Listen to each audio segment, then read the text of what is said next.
নমস্কার, শুভ সকাল। আজকে রান্না করতে চলেছি সকাল সকালই। তবে আজকে আমাদের মঙ্গলবার, আমাদের আজকে সবজি খাওয়া নয়, ছেলে মেয়েদের জন্য রান্না করছি। আর আমাদের তো আজকে মঙ্গলবারের উপর জয় মঙ্গলবারের পুজো হয়ে গেছে। এখানে যে আলু সেদ্ধ করে রেখেছি, এই সেদ্ধ ডিমটা হচ্ছে কোকোর। আজকে কোকোকে দই দিয়ে ডিম সেদ্ধ দিয়ে ভাত দেবো। আর ডিমটা আমি ভেজে নিই, একটু হালকা করে ভেজে নিচ্ছি, নিয়ে তারপরে তরকারি করব। এখানে আমার পেঁয়াজ রসুন সব কাটা হয়ে গেছে, আদা বাটাও আছে। এবার তরকারি বসিয়ে দেবো আমি। এই যে জয় মঙ্গলবারে পুজো দেওয়া হয়েছিল, এই যে ঠাকুরের পুজো হয়ে গেছে, এনে রেখেছে মা, রেখেছে এইটা, এই একটা, এইখানে আমাদের দুটো আছে। দিয়ে এবার আমরা জল খাবো। তরকারিটা বসিয়ে দিই, বসিয়ে দিয়ে তারপর জল খাবো।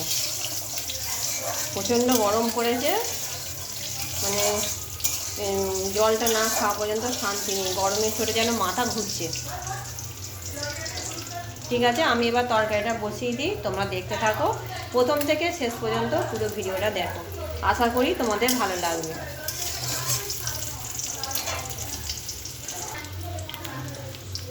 এবার ডিমগুলো তুলে নেবো একে একে। যেদিন আমাদের উপোস তাপস হয়, সেদিন ছেলেমেয়েদের এরকম হালকা ডিমের ঝোল ভাত করেই আমি শর্টে কাটে রান্না ছেড়ে দিই। আর একটু তেল দেবো এতে। একটা তরকারি ভাতটা একটু ভালো করে করতে হবে, তেল মশলা দিয়ে দিয়ে এতে দেবো একটু জিরে ফোড়ন, জিরে আর একটা তেজপাতা দেবো, তেজপাতা।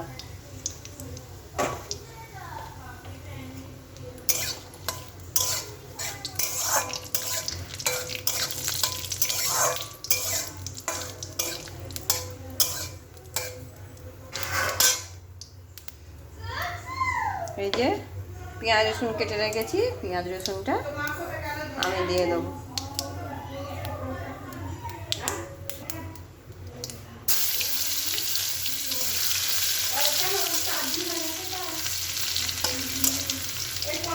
রসুনটা দিয়ে দিয়েছি আমি এতে কড়াতে, তারপরে পেঁয়াজটা দিয়ে দেবো।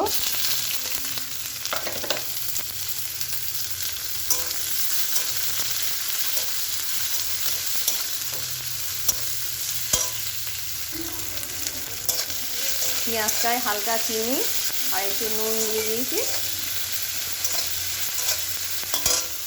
এই সেদ্ধ ডিমটা রেখে দেবো কোকোর জন্য।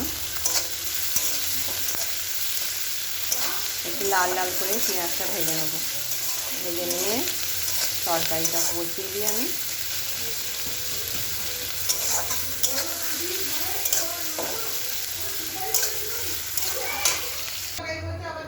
এই যে ডিমের ঝোল আমি বসিয়ে দিয়েছি, ডিমের ঝোল হয়ে গেলে আমার রান্না হয়ে যাবে। এবার আমের আচার আছে, মিষ্টি দই আছে, এইসব দিয়ে খেয়ে নেবে। ঠিক আছে, তোমরা আমার চ্যানেলটি সাবস্ক্রাইব করবে, লাইক করবে, কমেন্ট করবে। দেখা হচ্ছে এর পরের একটি ভিডিওয়ে। আজকের মতন টাটা, টাটা সবাইকে।